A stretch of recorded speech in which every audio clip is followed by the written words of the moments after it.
एक धनाढ्य सेठ था, पर था बड़ा कंजूस स्वभाव का। दान पुण्य के लिए तो उसका हाथ कभी खुलता ही न था। उसके घर जो पुत्र वधू आई वो बड़े ही कुलीन और सत्संगी घराने की थी।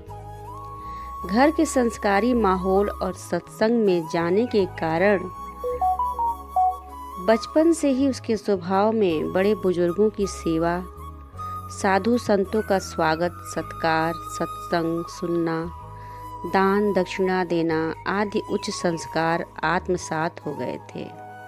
वह व्यर्थ खर्च के तो खिलाफ थी, परंतु अच्छे कार्यों में, लोक मांगल्य के कार्यों में पैसे खर्चने में हिचक नहीं करती थी। ऐसी ही उसकी ऊंची मति थी। ससुर जी की कंजूसी भरी नीति रीति उसे पसंद न आई। वह प्रयत्नशील रहती थी कि ससुर जी का लोभी लालची मन उदार व परोपकारी बने। एक दिन सेठ जी घर पर ही थे। बहू पड़ोसन से बात कर रही थी। पड़ोसन ने पूछा, क्यों बहना, आज खाने में क्या क्या बनाया था? तब बहू ने कहा, बहन आज कहाँ रसोई बनाई, हमने तो खाया बासी और बन गए उपवासी। बहू के ये शब्द ससुर जी के कानों में पड़े तो वो चौंके और अपनी पत्नी पर बिगड़ कर बोले, ठीक है मैं कंजूस हूँ, परंतु इसका मतलब यह नहीं कि मेरे समाज में कोई बेइज्जती करे, मेरी इज्जत ही न रहे। तुमने बहू को बासी अन्न खिला दिया, अब वह तो सारे मोहल्ले में मेरी कंजूसी का ढिढोरा पीट रही है। सेठानी ने कहा, मैंने कभी भी बहू को बासी खाना दिया ही नहीं। मैं इतनी मूर्ख नहीं कि इतना भी न जानूं। सेठ ने बहू को बुलाकर पूछा, बेटी तुमने तो आज ताज़ा भोजन किया था, फिर पड़ोस में झूठ क्यों कहा, खाया बासी और बन गए उपवासी?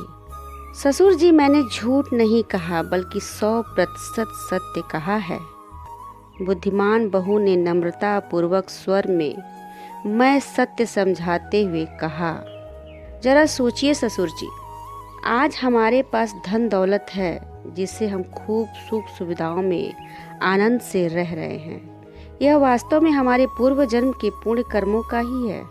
इसलिए आज हम जो सुख भोग रहे हैं वह सब बासी आहार के समान है, अर्थात हम बासी खा रहे हैं और जो धन हमें मिला है उससे दान पुण्य धर्म या परोपकार के कार्य तो कर नहीं रहे हैं। अतः अगले जन्म के लिए तो हमने कुछ पुण्य पूंजी संजोई ही नहीं है, इसलिए अगले जन्म में हमें उपवास करना पड़ेगा। अब आप ही बताइए, क्या मेरा वचन सत्य नहीं है? बहू की युक्तिपूर्ण सुंदर सीख सुनकर सेठ की बुद्धि पर से तो लोभ का पर्दा ही हट गया। सत ज्ञान का प्रकाश हुआ और वे गदगद स्वर से बोले, मैं धन्य हुआ जो तुम जैसी सत्संगी सुपुत्री मेरे घर की लक्ष्मी बनी। बेटी तूने आज मुझे जीवन जीने की सही राह दिखाई है।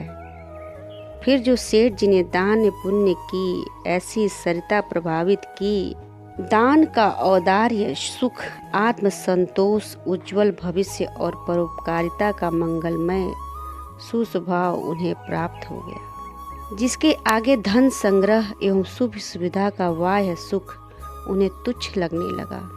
परोपकार से प्राप्त होने वाली आंतरिक प्रसन्नता और प्रभु प्राप्ति की सार यह उनकी समझ में आ गया। श्री राधे।